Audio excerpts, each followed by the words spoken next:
नमस्कार दोस्तों, हम वैदिक काल पढ़ रहे हैं। वैदिक काल में हम उत्तर वैदिक कालीन सामाजिक जीवन पढ़ रहे थे और उत्तर वैदिक कालीन सामाजिक जीवन में हमारा जो काफ़ी कुछ हो गया था। स्त्रियों की स्थिति रही हुई थी, बाकी स्त्रियों की स्थिति रही हुई थी। तो आज हम बात करेंगे कि उत्तर वैदिक कालीन जो सामाजिक जीवन था, जो समाज था, उसमें महिलाओं की स्थिति कैसी थी उस समय। ठीक है, बाकी जो सिस्टम था आपके ऋग्वेदिक काल का वो सेम ही था। परिवार की हालत सेम थी, खेल कूद मनोरंजन के साधन समान थे, है ना। वेशभूषा आभूषण वगैरह उनमें कोई ज़्यादा फर्क नहीं था। फ़र्क जिन जिन सिस्टम में आया था उसकी बात हमने कल करी थी। जैसे चाहे वो पुरुषार्थ हो, चाहे वो गोत्र व्यवस्था हो, चाहे वो आपके विभिन्न प्रकार की यूँ कहिए कि ये जो आश्रम व्यवस्था थी, पुरुषार्थ व्यवस्था थी, संस्कार व्यवस्थाएं थी, विभिन्न प्रकार के विवाह वगैरह, ये सारे नए सिस्टम आए थे। तो वो उसकी हमने बातें कर ली। आज हम बात करने वाले हैं सबसे पहले महिलाओं की स्थिति के बारे में। जो कल जो शाम को क्लास ली थी हमने, उसमें छूट गया था, वो पॉइंट हम अभी कर लेते हैं। ठीक है, तो उत्तर वैदिक कालीन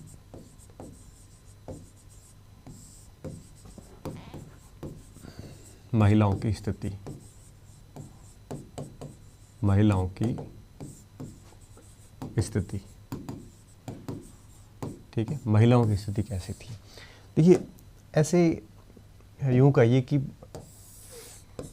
एक मत से कहना बड़ा मुश्किल काम है कि महिलाओं की स्थिति बेहतर थी या बदतर थी, लेकिन इसके भिन्न भिन्न मतांतर हुए हैं। अभी कुछ विद्वान ये कहते हैं, कई सारे ऐसे साक्ष्य हैं हमारे पास में जो ये कहते हैं कि महिलाओं की स्थिति बेहतर थी, बढ़िया स्थिति थी, और कुछ प्रमाण ऐसे हैं, कुछ उल्लेख ऐसे हैं जो कहते हैं कि महिलाओं की स्थिति बढ़िया नहीं थी, बल्कि बेहतर नहीं थी, बल्कि बदतर थी, खराब स्थिति थी। तो हमारे पास में दोनों प्रकार के प्रमाण मिल जाते हैं, एविडेंस मिल जाते हैं, उल्लेख मिल जाते हैं। अगर अपन सबसे पहले बात करेंगे कि महिलाओं की स्थिति बेहतर थी, ऐसा हम क्यों कहें। ऐसा हम इसलिए कहते हैं कि विभिन्न वैदिक संहिताओं में हमें कई सारे ऐसे प्रमाण मिलते हैं, जो अभी अपन बात करेंगे, एक एक लिख लिख के समझेंगे कौन कौन से ऐसे प्रमाण मिलते हैं। जैसे विभिन्न प्रकार के जो सूक्त हैं, ऋचाएँ हैं, वो महिलाओं के द्वारा लिखने के प्रमाण मिलते हैं। कई सारे ऐसे वाद विवाद मिलते हैं जिसमें गार्गी, मैत्रेयी, है ना, ये सारे वाद विवाद करती हुई नज़र आती है। इसके साथ साथ में हमें वो महिलाओं से संबंधित विभिन्न प्रकार के कार्य करते हुए उल्लेख प्राप्त होते हैं, और विभिन्न संहिताओं में महिला के महत्व को बताया गया है। तो इस प्रकार से हम है वो कई ऐसे प्रमाण मिलते हैं जिसके बेस पे हम ये कहते हैं कि महिलाओं की स्थिति काफ़ी ठीक थी। लेकिन अधिकांश प्रमाण ऐसे भी मिलते हैं जो कहते हैं कि महिलाओं की स्थिति ठीक नहीं थी। तो अब अपन क्या करेंगे, एक एक पॉइंट को समझने वाले सबसे पहले हम समझेंगे कि जो बेहतर मानते हैं उनके क्या प्रमाण हैं। बेहतर थी, ठीक है। अब देखिए, हमें कई सारी महिलाओं के, स्त्रियों के, विदुषियों के प्रमाण मिलते हैं, चाहे वो गार्गी का हो, मैत्रेयी, गंधर्व, गृहीता का उल्लेख मिलता है वेदों में। अब इनका उल्लेख मिलना निश्चित रूप से, ये मुख्य रूप से इनका शतपथ ब्राह्मण में काफ़ी उल्लेख है। ठीक है, अब वेदों में इनका उल्लेख मिलना इस बात का द्योतक है कि महिलाओं को बराबरी का दर्जा था। अगर महिलाओं को बराबरी का दर्जा नहीं होता, उनके पास शिक्षा नहीं होती, उनको शास्त्रार्थ में भाग लेने का अवसर नहीं दिया जाता होगा, तो निश्चित रूप से इनका यहाँ पे उल्लेख नहीं होता। तो इसका उल्लेख होने का मतलब है कि उनका उपनयन संस्कार भी हुआ है कईयों का, उनको शिक्षा भी मिली है, उन्होंने शास्त्रार्थ भी किए हैं, उन्होंने ऋचाएँ भी लिखी हैं, उन्होंने विभिन्न प्रकार के गतिविधियों में भाग लिया है। इसका मतलब इनकी स्थिति जो है वो खराब नहीं थी, बेहतर स्थिति थी। ये एक पहला प्रमाण है हमारे पास में। दूसरा, आपने नाम सुना होगा छांदोग्य उपनिषद की कथा।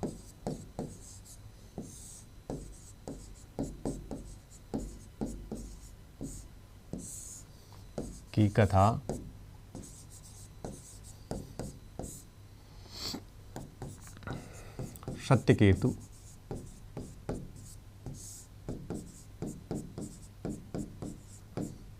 जाबाल, कथा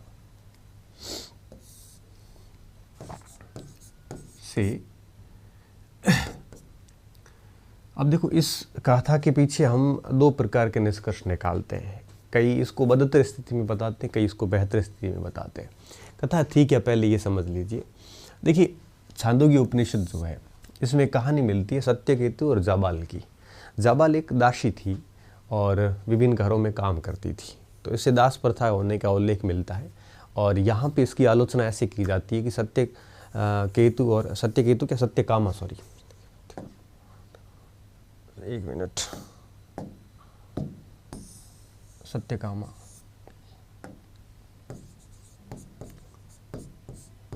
ठीक है, हाँ। तो जाबाल जो है वो आपकी एक दासी थी और विभिन्न घरों में काम करती थी। तो इससे कई विद्वानों ने ये निष्कर्ष निकाले यहाँ पे कि जो उस समय दास व्यवस्था थी, तो निश्चित रूप से महिलाओं की स्थिति ठीक नहीं थी, महिलाओं को दासी के रूप में यूज़ किया जाता था।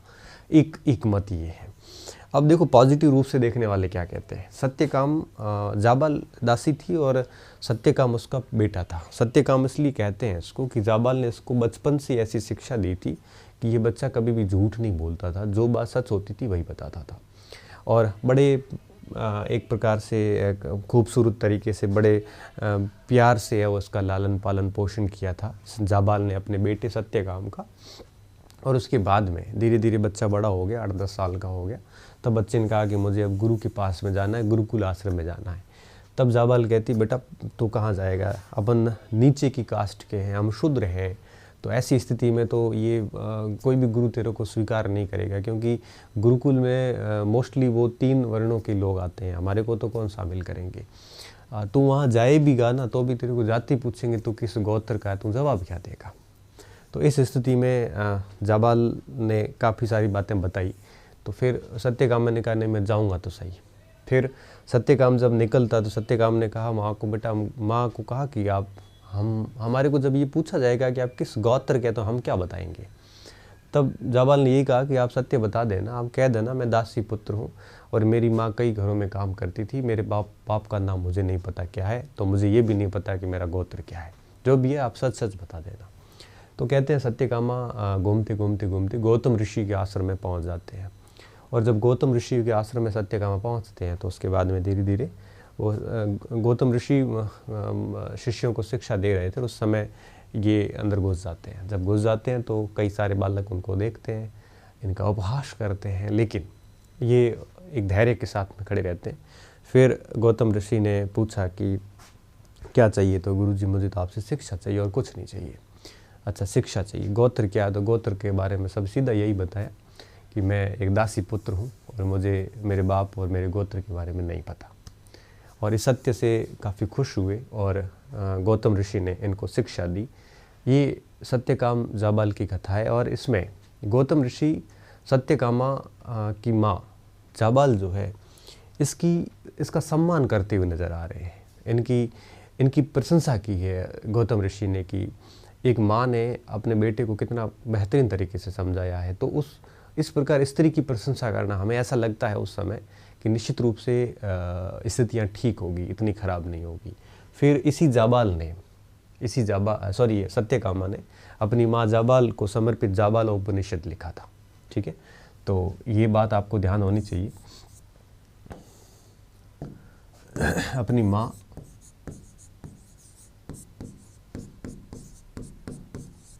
जाबाल को समर्पित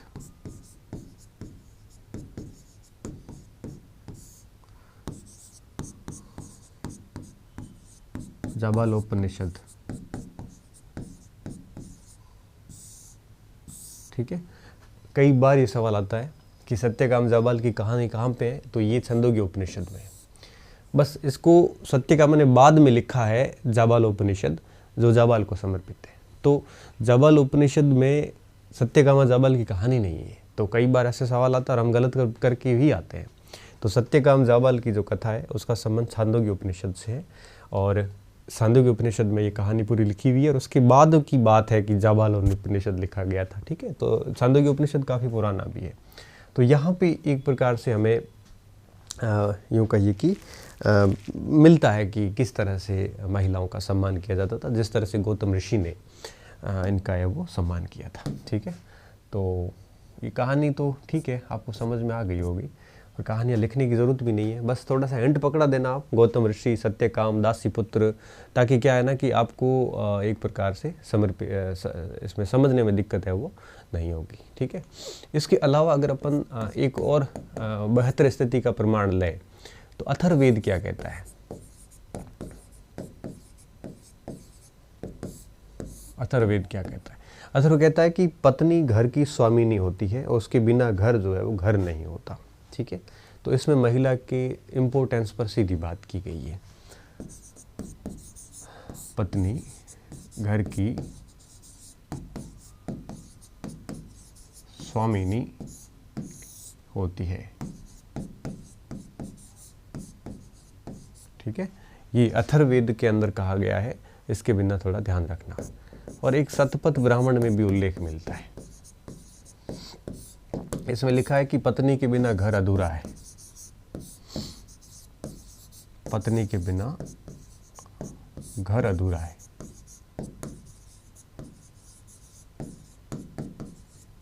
ठीक है, तो ये कुछ बातें हैं, बस इसमें से ये पॉइंट बहुत इम्पोर्टेंट है। ठीक है, कि सत्यकाम जाबाल की कहानी जो है वो किस जगह पे वर्णित है, तब आप सीधा सा स्पष्ट कहोगे छांदोग्य उपनिषद की कहानी है। और बाद में सत्यकामा शिक्षा प्राप्त की गौतम ऋषि के सानिध्य में, और फिर जब इन्होंने ये संकलित किया जाबाल उपनिषद, तो इसका नाम जाबाल उपनिषद अपनी माँ जाबाल के कारण दिया गया था। ठीक है, तो ये स्थिति बेहतर थी, इसके कुछ प्रमाण थे हमारे पास में। अब हम बात करेंगे कि स्थिति जो है वो खराब थी, बदतर थी, ये तो हमने देख लिया। अब कई सारे प्रमाण ऐसे भी बताते हैं जिसमें कहा है कि स्थिति जो है वो बेहतर नहीं थी, बल्कि बहुत खराब स्थिति थी, एक बदतर स्थिति मानी गई है। तो बदतर स्थिति क्यों थी, इसके प्रमाण भी हमारे पास में है यहाँ पे। ठीक है, बदतर स्थिति थी।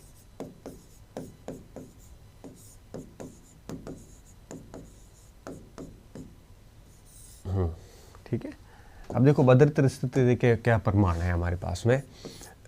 शतपथ ब्राह्मण,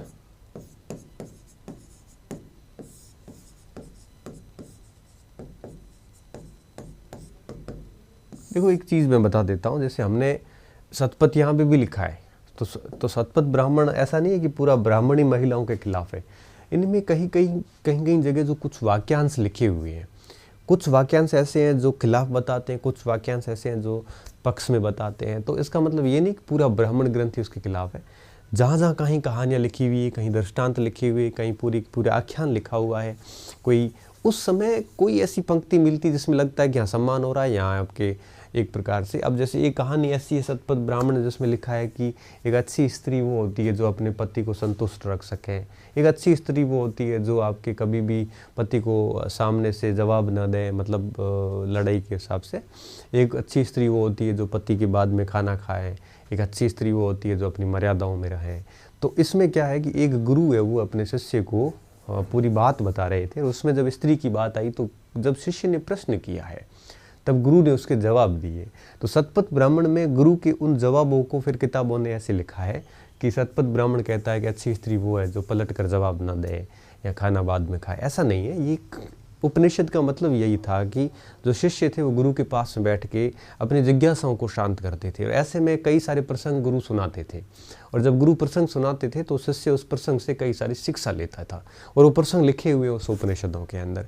फिर वहाँ से जो कोई मेन बात मिलती है तो उस बातों से हमें वो ये अनुमान लगाते हैं कि स्थिति कैसी रही होगी उस समय। ठीक है, तो शतपथ ब्राह्मण में ऐसी सारी बातें मिलती है। मैं कुछ बातों के लिख लेता हूँ, ये प्रश्न ऐसे नहीं आता कभी भी कि हाँ कोई ऐसे कथन जहाँ मैं बताऊंगा आपको नोट करके, जैसे इसमें मैंने बताया ना कि ये सबसे इम्पोर्टेंट है इस पूरे में से। बस अगर इनमें से कोई एक सवाल बनता है तो लगभग यहीं से बनता है। ठीक है, तो इस प्रकार से कोई अगर सवाल बनता है तो मैं आपको ऐसे बताता रहूँगा। तो अब देखिए शतपथ ब्राह्मण की अगर अपन बात करें तो यहाँ पे जो बातें लिखी गई है उसमें हम अगर आए थोड़े से तो क्या लिखा है इसमें लिखा है कि इसमें अच्छी स्त्री कौन सी है, वह जो पति को संतुष्ट रखें। संतुष्ट रखें का मतलब ये नहीं है कि मतलब संतुष्ट रखने का साफ मतलब यहाँ पे ये है कि पति उससे खुश हो, उसकी सेवा से खुश हो, वो जो कार्य कर रही है उससे पति खुश हो, ऐसे लड़ाई झगड़े ना हो आपस में, संतुष्ट रखें। इसके साथ साथ में इन्होंने क्या कहा है कि पलट कर जवाब न दे। ये तो दबाने जैसी बात हो गई, जवाब न दे। और पति के खाने के बाद खाना खाए, के बाद भोजन करें। इससे ऐसा लगता है कि उत्तर वैदिक काल में महिलाओं की स्थिति को थोड़ा ठीक नहीं समझा जा रहा था। संपत्ति पर अधिकार नहीं था, यहीं पर इसका उल्लेख मिल जाता है।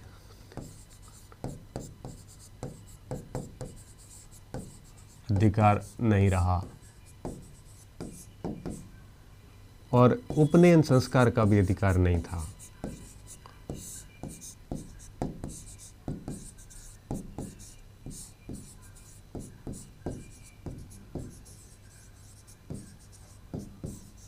ठीक है, तो कहने का मतलब था कि संपत्ति का अधिकार नहीं था, उपनयन संस्कार का अधिकार नहीं था। अब आप अगर इस प्रकार से अधिकार नहीं होंगे तो डेफिनेटली आप समझ सकते हो कि स्थिति को हम है वो अच्छी नहीं कह सकते। ये कुछ शतपथ ब्राह्मण के उल्लेख थे। इसके अलावा भी हमारे पास कई सारे उल्लेख है। मैत्रायणी संहिता, मैत्रायणी में बहुत स्थितियाँ खराब बताई है स्त्री की, और ये मैत्रायणी वाली परीक्षा में कई बार सवाल आते हैं। ये मैत्रायणी संहिता यजुर्वेद का भाग है। ठीक है, अब इसमें देखो दो बड़े विवादित उल्लेख मिलते हैं। ठीक है,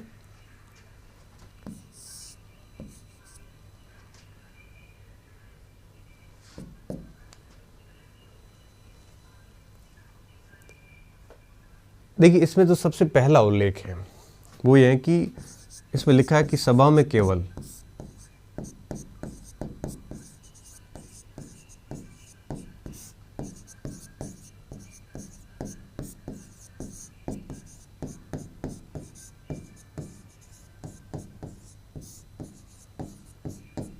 ठीक है, सभा में केवल पुरुष ही जा सकते हैं। दूसरा इसमें लिखा है कि सुरा, जुआ, जहर, विष के समान स्त्री भी एक बुराई है।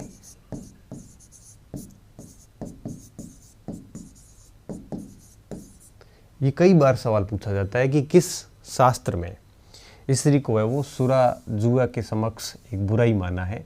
तो ये मैत्रायणी संहिता का सवाल, इसमें से ये सवाल कई बार परीक्षाओं में बना है और बनता भी है, क्योंकि ये काफ़ी महत्वपूर्ण है हमारी परीक्षा के दृष्टिकोण से। ठीक है, तो स्त्री की को जो विभिन्न बुराइयां हैं उन बुराइयों के समान रखा है इस मैत्रायणी संहिता के अंदर। इसके अलावा अगर मैं इसका एक तीसरा एग्जाम्पल और दूं कि स्त्रियों की स्थिति ठीक नहीं थी, अथर्ववेद का हम एग्जाम्पल दे सकते हैं। अथर्ववेद का, ठीक है।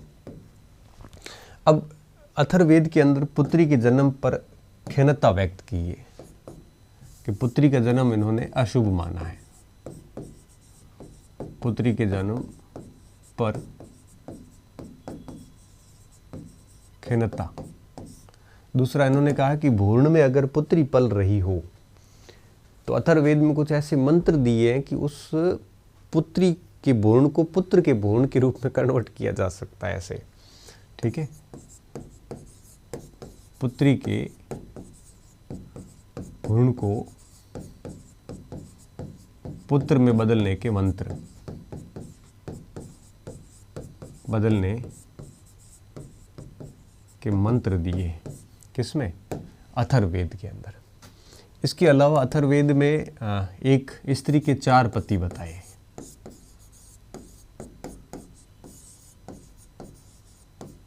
कितने?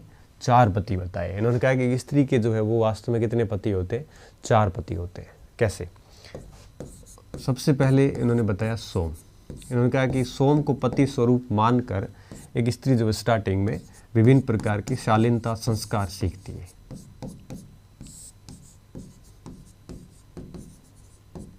ठीक है। उसके बाद में इन्होंने कहा कि दूसरे पति के रूप में होता है अग्नि।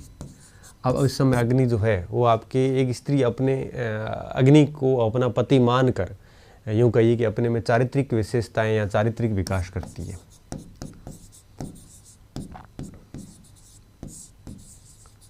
और तीसरे पति के रूप में इन्होंने जो माना है वो माना है आपके गंधर्व को, कि इसमें स्त्री इसको पति मानकर इसके प्रति पूर्ण रूप से समर्पित होकर विभिन्न प्रकार की कला का विकास करती है। और फिर इन्होंने कहा है कि चौथे पति के रूप में होता है वास्तविक पति। वास्तविक पति वो पति है जो आपके लास्ट में वो विवाह करती है। तो इसमें ये लिखा है कि एक स्त्री अगर इन तीनों का पहले ठीक से अगर समर्पित होकर काम करती है तो चौथे पति के साथ में वो अच्छे से समायोजन है वो बिठा सकती है। तो ये एक प्रकार से आप समझ सकते हो कि ये बात यूँ कहिए कि ठीक नहीं था।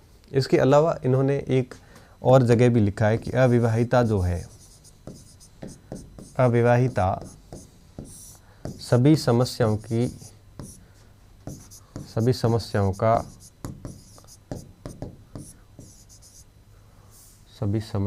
या विपत्ति का कारण होती है।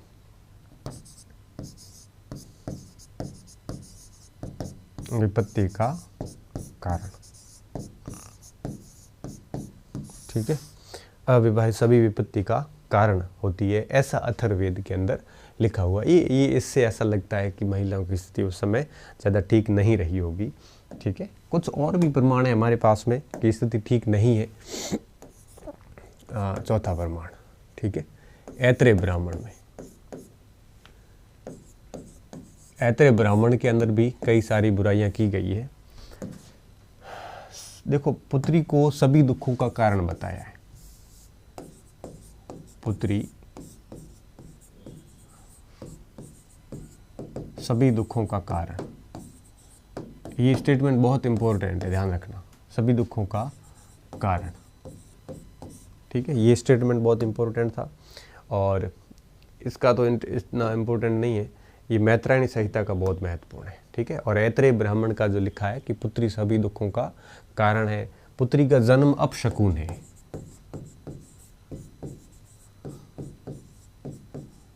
का जन्म अपशकुन है। ये भाई ऐत्रेय ब्राह्मण ने बहुत गलत लिखा है। ठीक है। पुत्री सभी दुखों का कारण है और पुत्री का जन्म अपशकुन है, ऐसा कौन कहता है? ऐसा ऐत्रेय ब्राह्मण के अंदर लिखा है। और ऐत्रेय ब्राह्मण क्या कहता है कि एक पुरुष कई पत्नियां रख सकता है, इसका कई पत्नियां रख सकता है।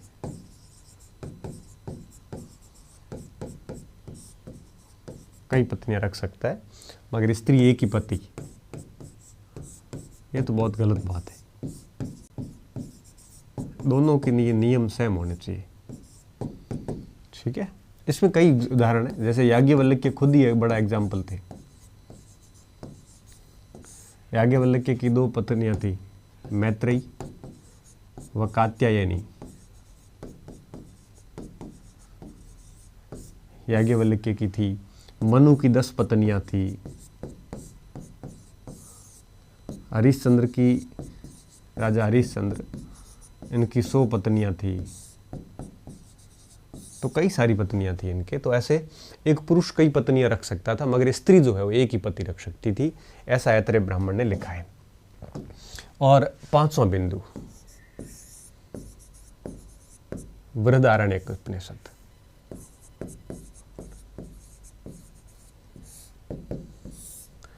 इसमें बृहदारण्यक उपनिषद के अंदर जो याज्ञवल्क्य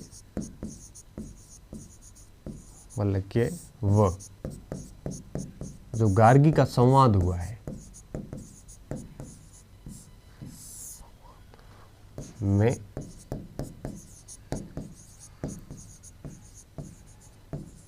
याज्ञवल्क्य द्वारा गार्गी पर क्रोधित होना अच्छी स्थिति को नहीं दर्शाता। ठीक है, ये संवाद कई बार पूछते हैं कि संवाद किस में है। बेसिकली हुआ क्या था कि जब राजा जनक की सभा में, मैंने जैसे आपको पिछली कहानी सुनाई भी थी कि श्रेष्ठ ब्राह्मण की बात की गई, जो श्रेष्ठ ब्राह्मण मिलेगा उसको 1000 गाय और 10,000 सोने की मोहरें दी जाएगी, ऐसी घोषणा की गई थी। तब याज्ञवल्क्य लगभग जीत गए थे। उसने क्या किया, याज्ञवल्क्य ने अपने जो भी शिष्य थे उनको कहा कि गायों को हाँकना शुरू कर दो, याज्ञवल्क्य जीतने वाले हैं। तब लास्ट में गार्गी ने कहा कि ऐसे कैसे जीत गए आप। तब गार्गी ने कहा कि अगर महात्मा आपकी अगर अनुमति हो तो मेरे भी कुछ प्रश्न है, जवाब दे दो, फिर उसके बाद में आप गायों को ले जाओ। तब गार्गी ने पूछा याज्ञवल्क्य को कि आप अपने आप को इतना ज्ञानी समझते हो कि गायों को आपने पहले ही आँक लिया, मतलब वो जो गायें मिलने वाली थी ना 1000 गायें, उनको पहले ही इन्होंने आँकना शुरू कर दिया। तब इसने कहा था नहीं, ज्ञानी नहीं हूँ, लेकिन इतनी सारी गायों को देखकर मुझे मोह हो गया था, याज्ञवल्क्य ने कहा। तब उसके बाद में पूछा, फिर धीरे धीरे प्रश्न शुरू हुए, प्रश्न पूछते गई, याज्ञवल्क्य उत्तर देते गए, और याज्ञवल्क्य के हर उत्तर में वो प्रश्न करती गई कि मोह हो गया तो कि मोह क्यों हुआ, तो कि ये इसलिए हुआ। इस प्रकार से लगातार इनका चलता रहा। तो लास्ट में याज्ञवल्क्य जो है वो गुस्सा क्रोधित होकर गार्गी को कहते कि इतने प्रश्न मत कर, तेरे जो है वो मस्तिष्क फट जाएगा, के इतने सारे सवाल मत कर। याज्ञवल्क्य का क्रोध उस समय हजारों ब्राह्मणों ने देखा उस समय। उसके बाद धीरे धीरे याज्ञवल्क्य जो है वो सारे प्रश्नों का उत्तर देते, और लास्ट में गार्गी कहती मैं हार गई, हार स्वीकार कर लेती। याज्ञवल्क्य जीत जरूर जाते, लेकिन इस पूरी शास्त्रार्थ में याज्ञवल्क्य का गार्गी के प्रति जो व्यवहार था उसमें सीधा सा स्पष्ट नजर आ रहा है कि याज्ञवल्क्य जो है वो एक सही तरीके से, सम्मानजनक तरीके से व्यवहार नहीं कर रहे थे। ठीक है, तो ये भी एक प्रकार से ये पूरी बात लिखी है बृहदारण्यक उपनिषद में। वेरी इंपॉर्टेंट आज की जो ये क्लास थी अभी की, इसमें देखो बृहदारण्यक उपनिषद, ये ऐतरेय का उल्लेख, और ये मैत्रायणी संहिता का उल्लेख, और ये छांदोग्य उपनिषद का उल्लेख। इनको बहुत बढ़िया तरीके से याद करना, यहाँ से प्रश्न बनने के कई सारे चांसेस जो है वो रहते हैं। ठीक है, अब कुछ और भी पॉइंट जो महिलाओं की स्थिति को ठीक नहीं बता रहे हैं। बृहदारण्यक हो गया, कितने हो गए, 4-5 बिंदु हो गए। छठा बिंदु देखिए सती प्रथा। ये सती प्रथा का उल्लेख हमें मिल जाता है अथर्ववेद के अंदर। दास प्रथा, ये सत्यकाम जाबाल वाली कथा, इसका सबसे बड़ा प्रमाण है छांदोग्य उपनिषद वाला दास प्रथा। ठीक है, आप इसको कोष्टक में छांदोग्य लिख सकते हो, क्योंकि सत्यकाम और जाबाल की जो कहानी वो दास प्रथा का सबसे बड़ा एग्जाम्पल है। ठीक है, इसके अलावा देखिए और वो बहुपत्नी विवाह, बहुपत्नी प्रथा, ये मैत्रायणी में भी है। ठीक है, ये सारी प्रथाएं उस समय विकसित हो चुकी थी, और इन प्रथाओं का होना निश्चित रूप से कहीं न कहीं जो है वो आपके इस बुरी स्थितियों को दर्शाता है महिलाओं की। ठीक है, मासिक धर्म को रक्त प्रदूषण बताना,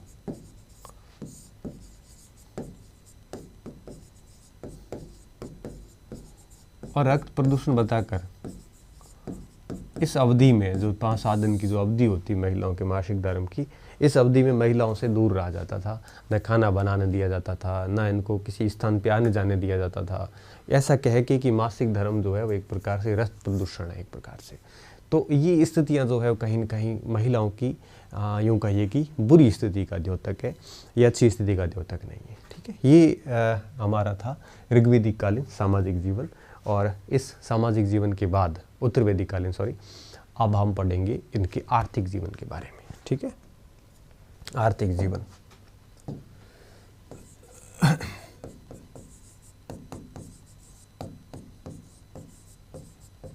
आर्थिक जीवन देखो, आर्थिक जीवन के अंदर हम 3 पॉइंट लेंगे।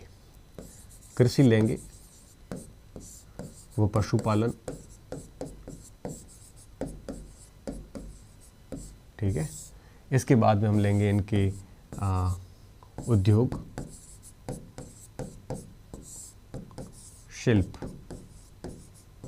और व्यापार वाणिज्य। ठीक है, व्यापार वाणिज्य, ये 3 बिंदुओं पर हम बात करने वाले हैं। सबसे पहले हम बात करेंगे अभी कृषि व पशुपालन के ऊपर। ठीक है, कृषि व पशुपालन। कृषि व पशुपालन, देखिए सबसे बड़ी बात कि इस समय यहाँ पर यूँ कहिए कि उत्तर वैदिक काल में आप ऐसे कह सकते हो कि कृषि जो है वो ज़्यादा महत्वपूर्ण हो गई थी। क्यों?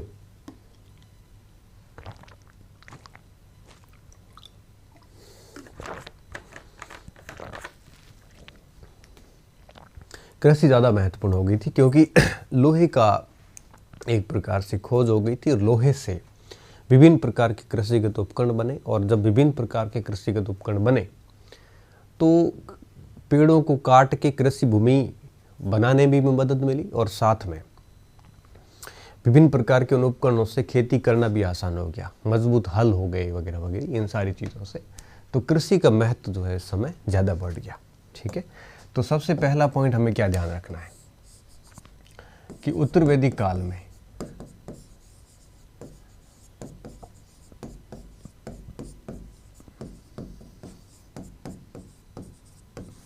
लोहे के औजारों के कारण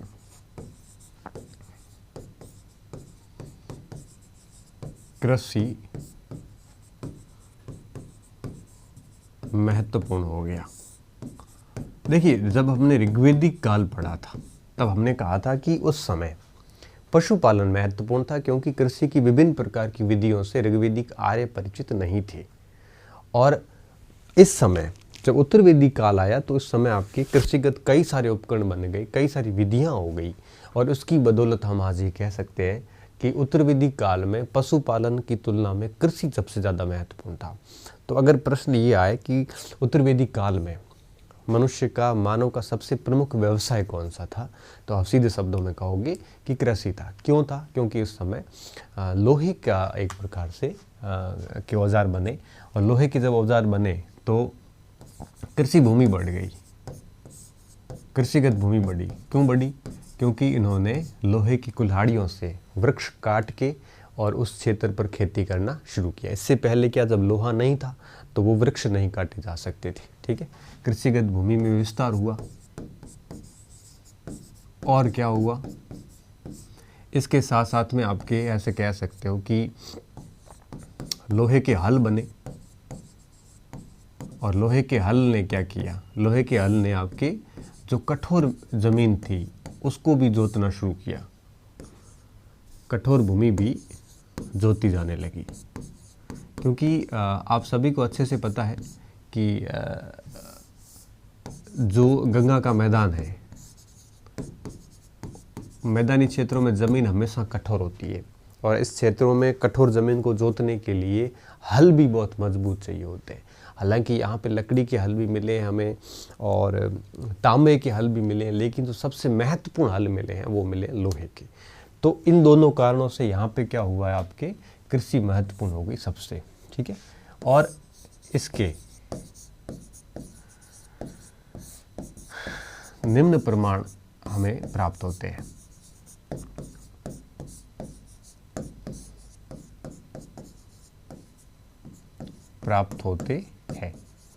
अब हम क्या करेंगे, कुछ मेन इसके प्रमाण लिखेंगे कि किस बेस पे हम कह रहे हैं कि कृषि जो है वो सबसे महत्वपूर्ण हो गई थी। अब हम उन उल्लेखों पर बात करेंगे जो उल्लेख वैदिक साहित्य के अंदर हुए हैं, और वो उल्लेख कृषि से संबंधित हैं। ठीक है, जैसे तैतरीय ब्राह्मण में क्या लिखा है, जैसे शतपथ ब्राह्मण के अंदर खेती की चारों पर प्रणालियाँ लिखी गई है, जुताई, बुआई, कटाई, मड़ाई सब लिखा हुआ है। तो इस प्रकार से हम है वो एक एक पॉइंट यहाँ पे देखेंगे कि किस वैदिक संहिता में क्या क्या बात लिखी गई है। ठीक है, तो इसके क्या प्रमाण है, हम है वो इससे यहीं से शुरू कर देते हैं। सबसे पहला प्रमाण देखिए, तैतरीय ब्राह्मण।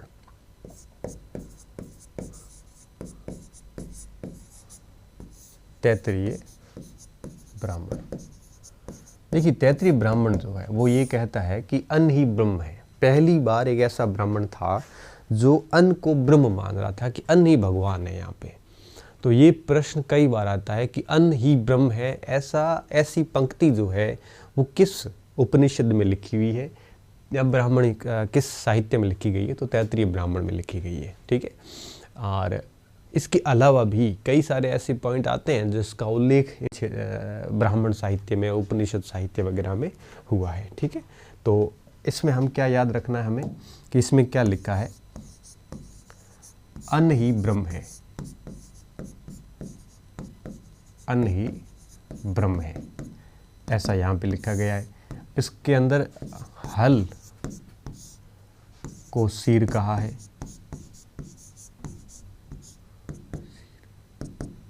ठीक है। और अधिक अन्न उपजाने की जनता से अपील की है,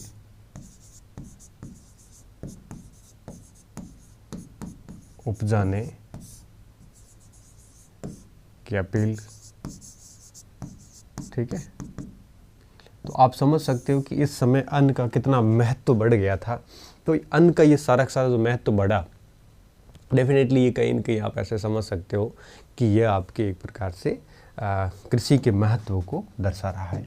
शतपथ ब्राह्मण के अंदर क्या लिखा है ये लिख लो आप।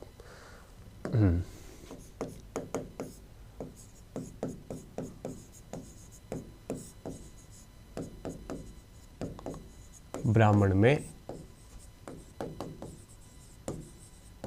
कृषि की पद्धतियां लिखी हुई है, कृषि की पद्धतियों का उल्लेख है।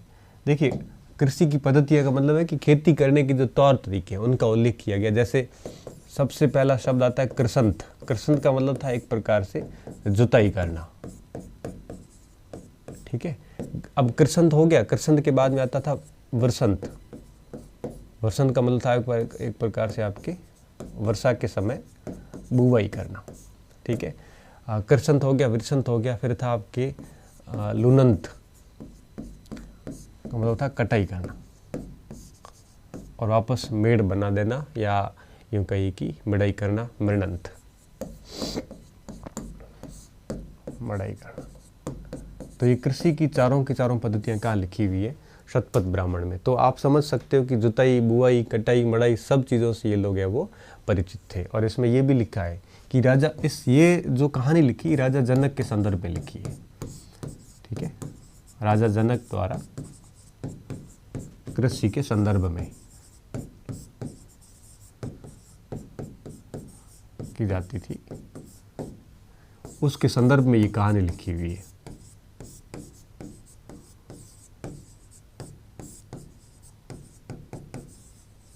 ठीक है। तो कई बार ऐसे सवाल आते हैं कि राजा जनक कृषि करने का जो पूरा आख्यान है वो किस ब्राह्मण से मिलता है? तो हमें वो मिलता है शतपथ ब्राह्मण से, ठीक है। इस चीज़ का थोड़ा ध्यान रखना। अथर्ववेद से भी हमें कई सारे प्रमाण मिलते हैं। अथर्ववेद से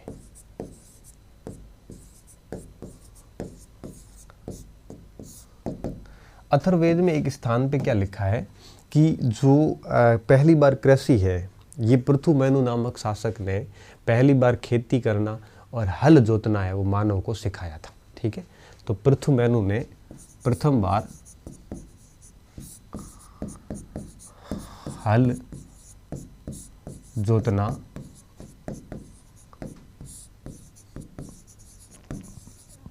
व कृषि करना, हल जोतना व कृषि करना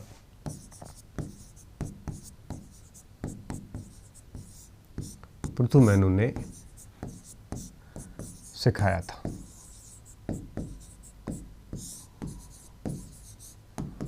तो ये थे आपके प्रथम अनुसंधानकर्ता, फर्स्ट रिसर्चर, एग्रीकल्चर रिसर्चर, प्रथम कृषि अनुसंधान करता, ठीक है।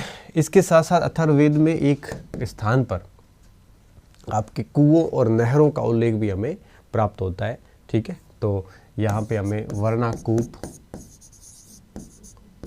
कुल्या कुल्या नहरें आपको अपन पहले बात कर चुके हैं, और इसके अलावा गोबर की खाद, और इसका भी हम उल्लेख कर चुके हैं कि इनको क्या नाम दिया जाता था।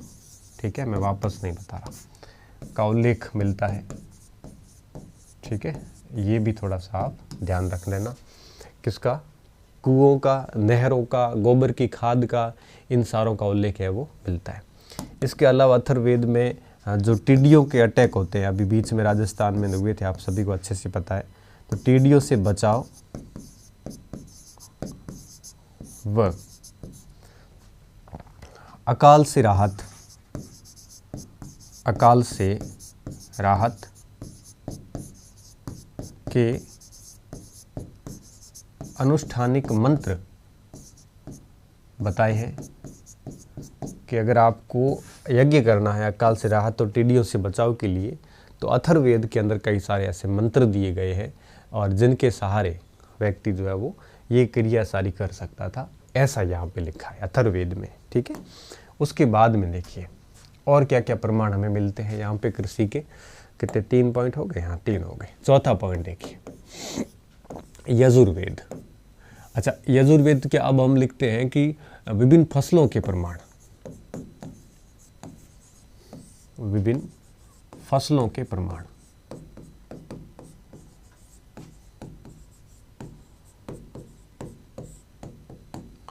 अब देखो ये अब समझने से ज़्यादा रटने का मैटर आ गया है। क्यों? क्योंकि अब रटना ही पड़ेगा, और कोई ऑप्शन बचा नहीं इस जगह। वैदिक कालीन थोड़ा बहुत सामाजिक जीवन वगैरह में, और 2-4 बार पढ़ोगे तो चीज़ें याद हो जाएगी, है ना। वैसे इसका तथ्यात्मक सवाल तो कम ही आता है।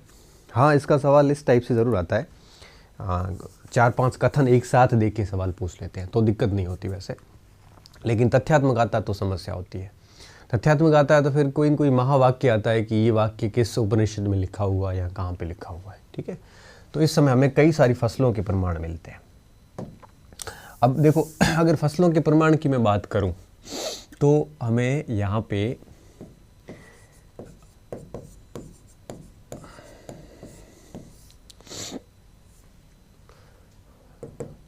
पांच धान की फसलों के प्रमाण मिले हैं। किसकी? धान की फसलों के प्रमाण, फसलों के नाम मिले हैं। जैसे महाब्रीही, शुक्ल ब्रीही और कृष्ण ब्रीही, ये 3 नाम हो गए। और इसके अलावा 2 नाम हमारे पास में और भी आते हैं इसके, आशुधान्य व हायन। आशुधान्य, धान्य व हायन, ये 2 ऐसी फसलें थी जो जल्दी पकती थी, ये तो 1 वर्ष में पक जाती थी। तो आप समझ सकते हो कि धान की फसलों के 5 उल्लेख मिले हैं यजुर्वेद में। 5 धान की फसलों के नाम मिले, मतलब धान तो डेफिनेटली यहाँ की प्रमुख फसल रही होगी, अन्यथा नाम हमें नहीं मिलते। अथर्ववेद के अंदर आपके धान की फसलों के 2 मिले हैं, फसलों प्रजातियों के नाम मिले हैं। एक तो यही ब्रीही और दूसरा तुवंद। ठीक है, तुवंद का मिला है। और इसके अलावा अथर्ववेद में गन्ने की खेती का भी हमें मिल जाता है, गन्ना मिल जाता है। ठीक है, अथर्ववेद हो गया, यजुर्वेद हो गया। अच्छा, एक है वाजसनेयी संहिता। वाजसनेयी संहिता, इसमें हमें एक गेहूं की फसल का मिलता है, गोधूम। ठीक है, गेहूं का मिलता है। इसके अलावा उड़द का मिलता है ना। इसके अलावा उड़द जूट, पटसन जैसे आप कह सकते हो, सन पटसन, पटसन का मिलता है। ठीक है, गेहूं हो गया, गोधूम, उड़द, सन। सन को पटसन भी बोलते हैं, इसको अपन जूट भी बोलते हैं। ठीक है, इसके अलावा आपके तिल का मिला है, वह। ठीक है,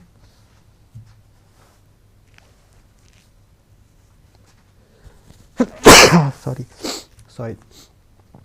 व श्याम का, ये कुछ फसलें ऐसी हैं जिनका उल्लेख हमें वाजसनेयी संहिता के अंदर है वो देखने को मिलता है, यहाँ पे उल्लेख हुआ है। हस्तिनापुर,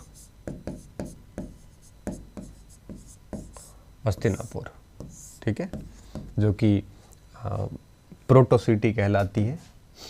मतलब यहाँ से हमें यूँ कही कि इसे हस्तिनापुर को प्रोटो अर्बन सिटी बोलते हैं, अर्बन सिटी, ठीक है। आद्य नगरीय शहर हस्तिनापुर और कौशाम्बी दोनों को बोला जाता है, ठीक है।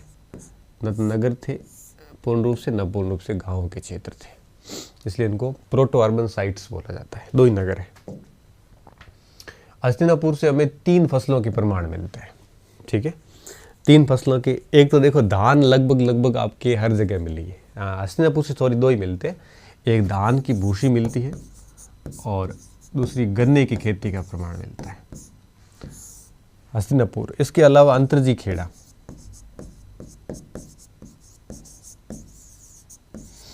यहाँ से कई प्रकार के फसलों के प्रमाण भी मिले हैं और साथ साथ में कई सारे लोहे के उपकरण भी हमारे को यहाँ से प्राप्त हुए। यहाँ फसलें 3 मिली है हमें।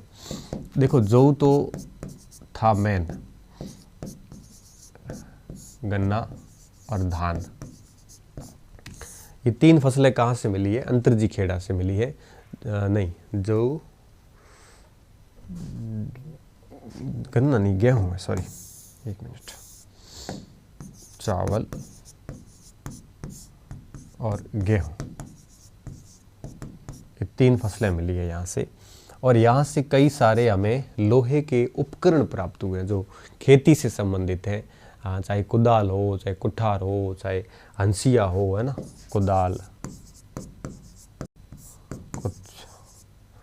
कुदाल, हंसिया, बर्छी, ठीक है। तो खेती से संबंधित जो आपके लोहे के उपकरण हैं वो हमें अंतरजी खेड़ा से प्राप्त हुए। साथ साथ में भरतपुर के नोह से भी ऐसे कैसे प्राप्त हुए, ठीक है, नोह से भी प्राप्त हुए।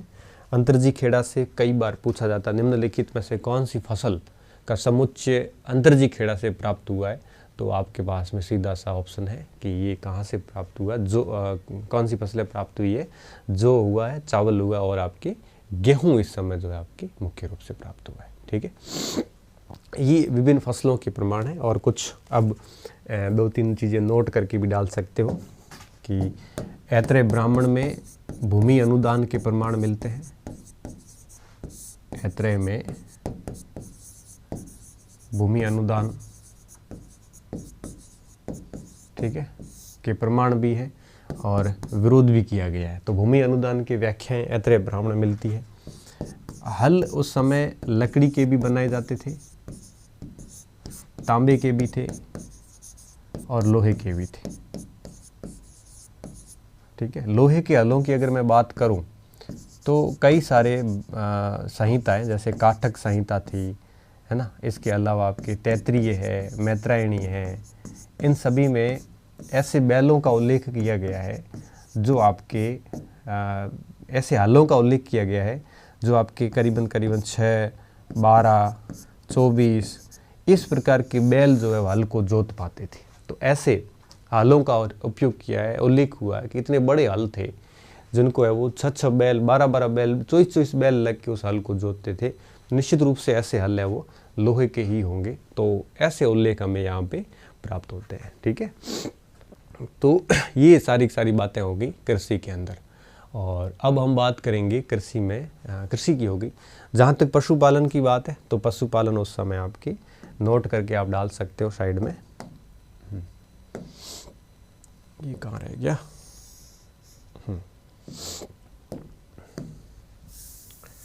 कृषि और पशुपालन,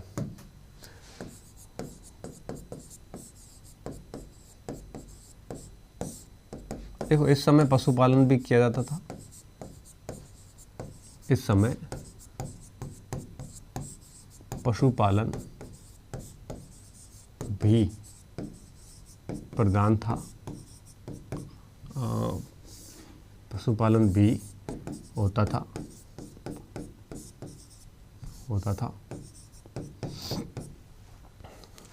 ठीक है। गाय के साथ में बैल वगैरह ये तो पहले से ही थे। घोड़े का भी एक प्रकार से महत्व था। हाथी इस बार थोड़ा ठीक ठाक तरीके से इम्पोर्टेंट हो गया था। ठीक है, बाकी पशुपालन में कुछ विशेष नहीं है। जो बातें ऋग्वेदिक काल की थी वो सेम की सेम बातें पशुपालन में हमारे उत्तरवेदिक काल में भी वो की वो बातें आ जाती है। कुछ अलग से समय नहीं है। ठीक है, और यजुर्वेद में एक मछुआरों का उल्लेख हुआ है। मछुआरा केवर्थ कहाँ पे हुआ है? यजुर्वेद के अंदर। इस चीज़ का आपको ध्यान रखना है। ठीक है, तो ये बातें थी पशुपालन की। और अब लास्ट में बचेगा आपके क्या? उद्योग धंधे और व्यापार वाणिज्य वगैरह। ठीक है, अब इसकी बात जो है हम आगे करते हैं।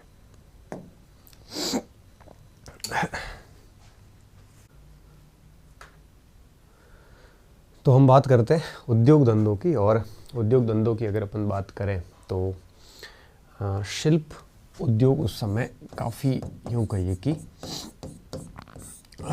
उद्योग धंधे। ठीक है, देखिए उद्योग धंधों की अगर अपन बात करें यहाँ पे तो सबसे बड़ी बात देखिए, उत्तरवैदिक काल में दो टाइप के हमें उद्योग मुख्य रूप से देखने को मिलते हैं। एक धातु उद्योग, एक शिल्प उद्योग। ठीक है, तो हम सबसे पहले बात करते हैं धातु उद्योग की। धातु का उद्योग का सीधा सा मतलब है धातुओं का उद्योग या धातु से संबंधित उद्योग, जिसमें आपके सोना है ना, चांदी, टिन, सीसा, तांबा, ये सारे के सारे धातुएं इस समय एक प्रकार से प्रचलन में थी। लोहा, ये सारी धातुएं उस समय प्रचलन में थी। और जैसा कि हमने पिछली क्लास में भी बताया था और ऋग्वेदिक जीवन में बताया था कि लोहे के लिए कई सारे नाम यूज़ हुए हैं। ठीक है, जिसमें श्याम अयस और कृष्ण अयस, लोहित अयस, बहुत सारे नाम है वो इसके लिए यूज़ हुए वहाँ पे। तो जैसे इस लोहे के लिए लोह अयश व श्याम अथवा कृष्ण अयस शब्द का यूज़ हुआ है। और ये वाजसनेयी संहिता में हुआ तथा अथर्ववेद में भी हुआ। ठीक है, इसमें लोहे को क्या कहा गया है? लोह अयश या लोहित अयश, श्याम या कृष्ण हो तो एक ही बात है। ये शब्द यहाँ पे है वो यूज़ किया गया है। इसके अलावा अगर अपन देखें यहाँ पे तो काफ़ी बड़ी मात्रा में जितने भी इसके जो कृषिगत उपकरण थे, ये सारे उपकरण है वो अधिकतम उपकरण आप कह सकते हो कृषिगत उपकरण इससे बनाए जाते थे। ठीक है, और लोहे के ऊपर जो काम करने वाले लोग थे उन्हें करमार कहा जाता था। क्या कहा जाता था? करमार। ठीक है, तो ये दो तीन बातें हैं। धातु उद्योग इतना विकसित उद्योग नहीं था इस समय। हाँ, कुछ सामान्य चीज़ें धातु से बनाई जाती थी, बाकी मैक्सिमम जो है वो आपके शिल्प उद्योग पे था। शिल्प का मतलब ये था जैसे कुंभकार है तो मिट्टी से बर्तन बनाना, ये शिल्प था यहाँ पे। रंग करने वाला हो, चाहे आपके गवैया हो या फिर आपके यूँ कहिए कि विभिन्न प्रकार के छोटे छोटे जो उद्योग है उसे अपन शिल्प उद्योग कहते हैं। और ये शिल्प उद्योग जो है ये इस समय काफ़ी विकसित था हमारे। ठीक है, तो उत्तर वैदिक काल में धातु उद्योग के बाद में दूसरा हमें कौन सा ध्यान रखना है? शिल्प उद्योग।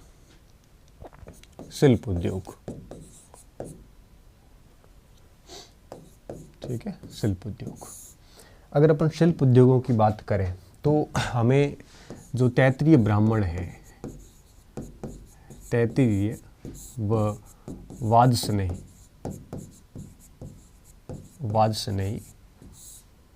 संहिता के पुरुष मेध सूक्त में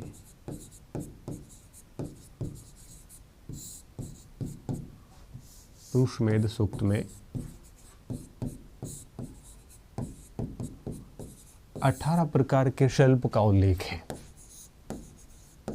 प्रकार के, एक बार ये प्रश्न नेट पे पूछा गया,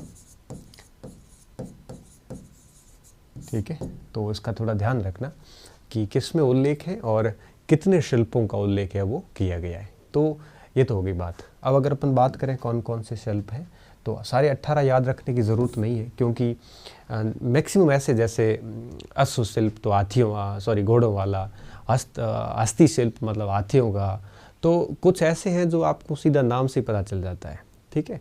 लेकिन 5-6 ऐसे नाम हैं जो आपकी उसकी विशेषता और नाम दोनों डिफरेंट है यहाँ पे, तो उनकी हमें यहाँ पे एक प्रकार से याद रखने हैं कौन कौन से मेन शिल्प थे, ठीक है। जैसे ईशुकार, अब ईशुकार था बाण बनाने वाला, ठीक है, बाण बनाना। तो ये एक प्रकार से क्या है कि ये जो काम है इसका और इसके काम और इसके नाम में कहीं मैच नहीं कर रहा है। बाकी तो जैसे बहुत सारा जगह ऐसे है जो काम और नाम दोनों मैच कर रहे हैं, तो पता चल जाता है आपको। 5-6 ऐसे हैं जो काम और नाम दोनों मैच नहीं कर रहे हैं, तो वो हमारी परीक्षा में पूछा जा सकता है, इसलिए हमें उनको वो ध्यान रखना है, ठीक है। ज्याकार, ये धनुष की डोरी बनाते थे।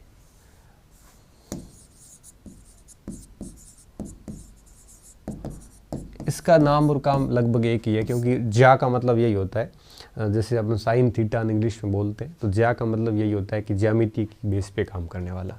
तो ज्याकार होता था जो धनुष की डोर, सूत था, ठीक है। इस सूत को हमने रथ हाँकने वाला भी एक जगह लिखा है पहले, उत्तरवेदिक ऋग्वेदिक दोनों में, और यहाँ पे अभिनय करने वाला आ जाता है,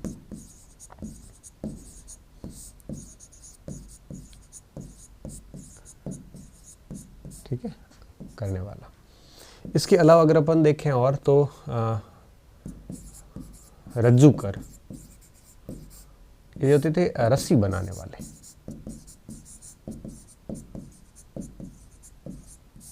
ठीक है, रस्सी बनाने वाले जो आपके क्या कहलाते थे उस समय, ये शिल्प जो था आपके रज्जु कहलाता था। इसके अलावा आपके कई सारे और भी थे। थीवर था आपके, हम कह सकते हैं उसको, थीवर को मल्लाह, ठीक है, मल्लाह, नाविकों का काम करने वाले, ठीक है। इसके अलावा हम और भी देखते हैं कई सारे। रथकार, ये रथ बनाने वाले, और ये बहुत महत्वपूर्ण शिल्प बन गया था, बहुत ही महत्वपूर्ण शिल्प था। उनको एक प्रकार से यूँ कहिए कि द्विज श्रेणी में रखा जाता था, हमने पढ़ा भी था इसका, द्विज श्रेणी में रखा गया था। इसके अलावा एक शैलुस भी आता था, शैलुस का मतलब था गायक, ये भी आपके एक प्रकार का क्या था, शिल्प था। इसके अलावा अगर अपन देखें तो और बाकी सारे जो नाम है वो काफ़ी आपके यूँ कहिए कि बहुत ही ऐसे कॉमन है जो उसको देखते ही पता चल जाता है कि कौन सा क्या है, ठीक है। हाँ, तो ये सारे थे। वास्प एक और है,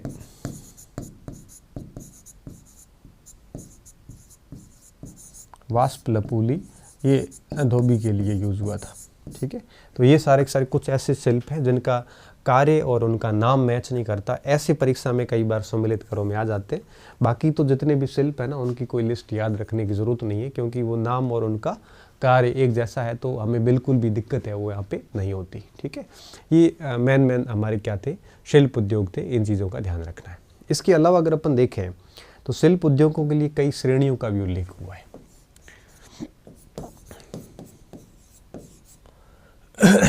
अब देखो, इन उद्योगों के हम यह वो ऐसे करते हैं, उद्योगों के बाद में सीधा व्यापार वाणिज्य को लेते हैं, और व्यापार वाणिज्य में हम क्या करेंगे, ये उद्योग शिल्प हो गए, व्यापार वाणिज्य हम देखते हैं श्रेणियाँ वगैरह, ये सारी बातें जो अभी हम लिख रहे थे कि इन शिल्प के लिए कई सारे श्रेणियाँ वगैरह बनी हुई थी, तो ये व्यापार वाणिज्य के लिए आ जाएगा इसमें, ठीक है। तो अब अपन देखते हैं थोड़ा व्यापार वाणिज्य का ले जाके कि व्यापार वाणिज्य में क्या क्या सिस्टम था उस समय। देखो, उद्योग क्या होते हैं, ये वस्तुओं का निर्माण करते हैं, उस वस्तुओं का प्रचार कैसे करना है, उन वस्तुओं को बेचना कैसे है, वो सारी की सारी प्रक्रिया किस में आती है, व्यापार वाणिज्य में आती है। तो व्यापार का तो मतलब होता है कि दुकानदार के द्वारा या किसी के द्वारा सामान को बेचना, वाणिज्य का मतलब होता है कि आपके मार्केटिंग से लेके और लास्ट में पूरा अकाउंटियल फाइनेंशियल स्टेटमेंट तैयार करना, वो सारा वाणिज्य में आता है, कॉमर्स जैसे अपन बोलते हैं। ठीक है, तो उद्योग और शिल्प में तो ये छोटी छोटी बातें आ गई। अब हम बात करेंगे व्यापार वाणिज्य की। इस समय आपके किस प्रकार से एक प्रकार से वाणिज्य किस प्रकार से होता था, व्यापार कैसे होता था। तो इसमें हम देखेंगे कि वस्तु विनिमय प्रणाली थी या मुद्रा विनिमय प्रणाली थी। अगर वस्तु विनिमय था तो वस्तु विनिमय के कौन कौन से रूप थे, और हम साथ में ये भी देखेंगे कि व्यापार कैसे मार्गों से होता था, व्यापार को कंट्रोल करने के लिए क्या क्या सिस्टम था। ठीक है, तो ये पॉइंट हम देख लेते हैं, उसके साथ ही हमारा ये आर्थिक जीवन है वो पूरा हो जाएगा। व्यापार वाणिज्य,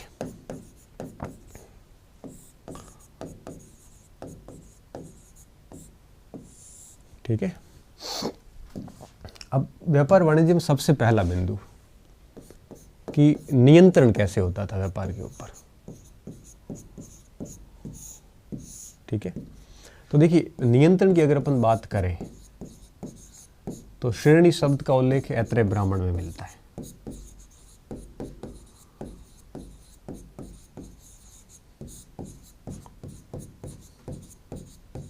इससे ऐसा लगता है कि ये उत्तर वैदिक कालीन जो लोग थे, इनकी विभिन्न श्रेणियां बनी हुई थी, और श्रेणियां क्या करती थी, उस व्यापार को कंट्रोल का कार्य करने का कार्य करती थी, उस पूरे व्यापार पर एक प्रकार से नियम बनाती थी। ठीक है, और इसी प्रकार की कुछ श्रेणियों के नाम जो है हमें वाजसनेय संहिता में भी मिलते हैं, जैसे गण, गणपति, है ना, गणपति, ये नाम वाजसनेय संहिता से मिलते हैं।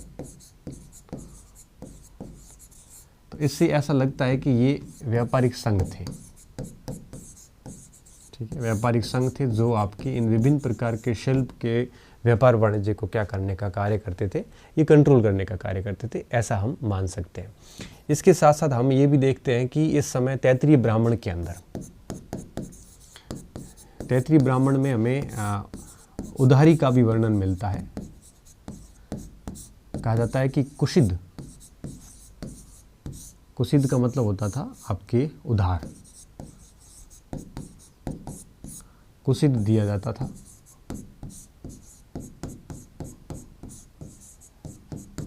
और ठीक है, उधार का इसको अपन ऐसे कह सकते हैं, ब्याज पर उधार। ठीक है, और देने वाले कुशी दिन कहलाते थे। कुशी दिन कहलाते थे।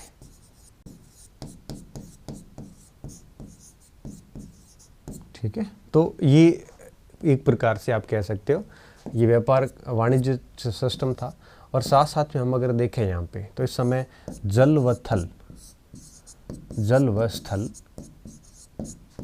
दोनों प्रकार का व्यापार प्रचलित था।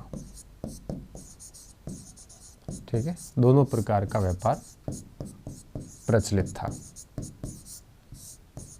ठीक है, सॉरी, दोनों प्रकार के मार्गों का उपयोग किया जाता था।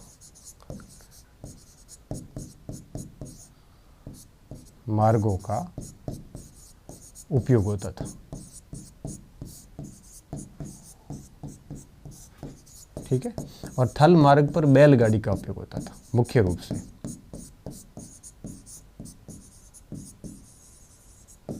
ठीक है, मुख्य रूप से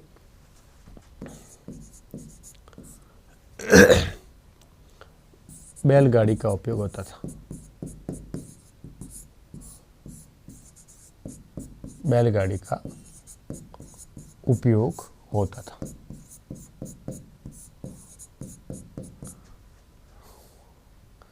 अथर्ववेद में ऊंट गाड़ी का भी उल्लेख है।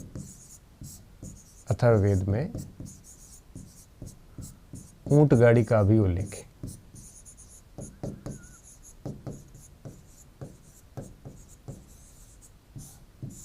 ठीक है, ये कुछ मेन वाणिज्य के पॉइंट थे जो कंट्रोल कैसे होता था, नियंत्रण और मार्ग, ये दो बिंदु यहाँ पे क्लियर हो जाते हैं। ठीक है, आपको इसको ध्यान रखना है।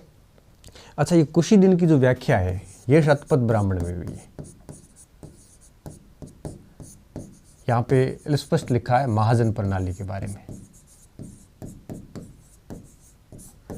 तो ये उधारी की बात आती तैतरी ब्राह्मण में और देने वाले कुशिदिन कहलाती, ऐसा शतपथ ब्राह्मण में लिखा हुआ है। ठीक है, तो कुशिद की बात तैतरी ब्राह्मण में, कुशिदिन महाजन प्रणाली कहाँ लिखी है? शतपथ ब्राह्मण के अंदर। इस चीज़ का थोड़ा सा आप ध्यान रख लेना। ठीक है, अब सबसे इम्पोर्टेंट बात ये आती है कि इनका जो है, देख लो उसको, आराम से लिख लो उसको। अब बात ये आती है कि इनका आपकी विनिमय प्रणाली कैसी थी।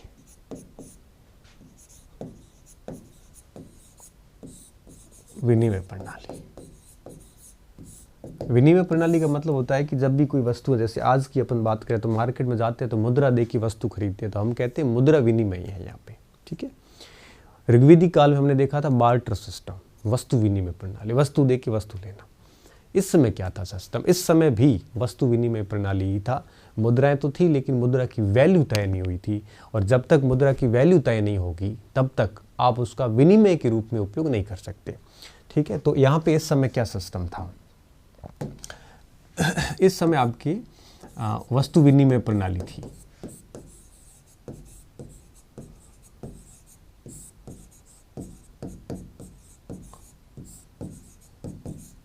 ठीक है, कौन सा सिस्टम था अभी तक? बार्टर सिस्टम था। दूसरी बात, यद्यपि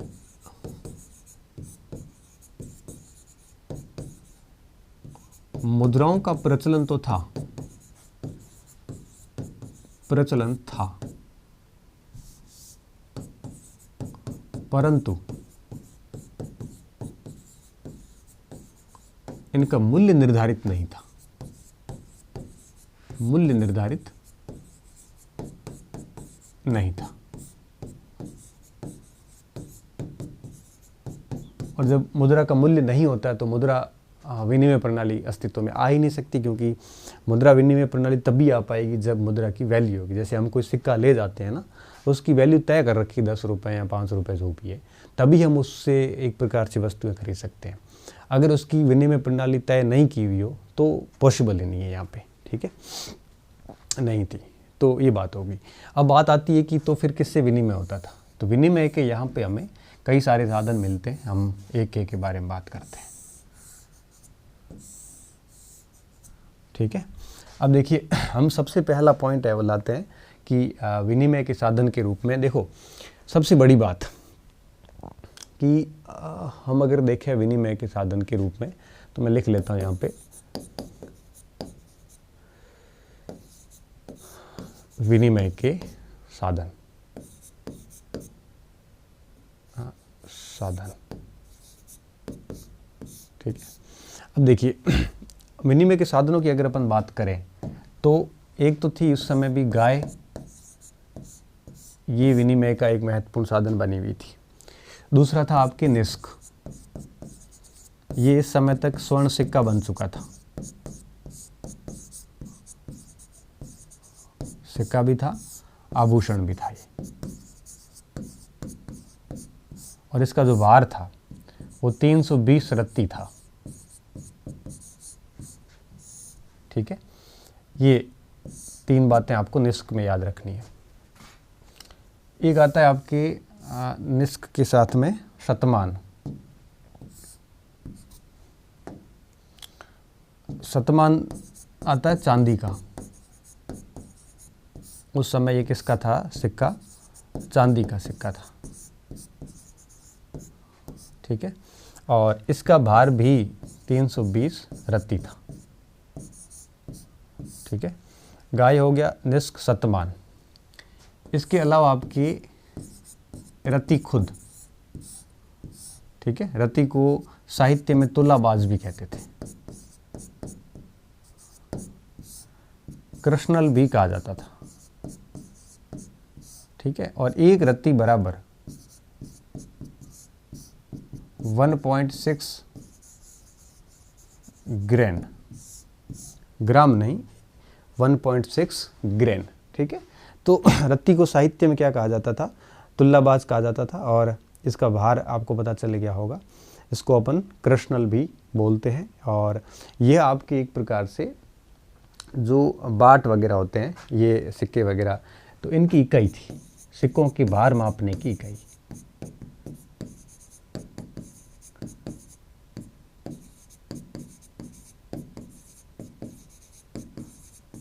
ये तो कई बार आज भी कहते हैं कि अंदर रत्ती भर भी ज्ञान नहीं है इसमें, के तेरे में रत्ती भर भी अक्ल नहीं है, ऐसे सुनते रहते हैं, हमने तो खूब सुने ये शब्द यहाँ पे, ठीक है। तो रत्ती यहाँ पे क्या था, इन सिक्कों का भार मापने का एक प्रकार से इकाई थी। और एक था आपके पाद, ठीक है। पाद सामान्यतः लोह के बने थे, रत्ती सामान्यतः ताम्र की बनी थी, ठीक है। और शतमान चांदी का था, निष्क स्वर्ण का था, और गाय। तो ये सारे के सारे इस समय क्या थे, आपके विनिमय के साधन के रूप में उपयोग में लिए जाने वाले यूँ कहिए कि माध्यम थे। तो गाय हो गया, निष्क हो गया, शतमान हो गया, रत्ती हो गया, और पाद हो गया। ये सारे की सारी इकाइयाँ थी उस समय। तो कई बार ऐसे पूछ लेते हैं, छोटा मोटा सवाल आप याद रखना, क्योंकि परीक्षा में कुछ भी पूछा जा सकता है, और अगर कुछ भी पूछा जाता है तो हमें हर स्थिति के लिए रेडी रहना चाहिए, ठीक है। तो विद्यार्थियों, ये था हमारा आर्थिक जीवन और सामाजिक जीवन दोनों कंप्लीट हो जाता है। और अब लास्ट हमारा जो वैदिक काल का लेक्चर रहेगा, वो रहेगा हमारे वैदिक साहित्य के बारे में, ठीक है। तो बहुत बहुत धन्यवाद विद्यार्थियों, अच्छे रहिए, मस्त रहिए और पढ़ते रहिए।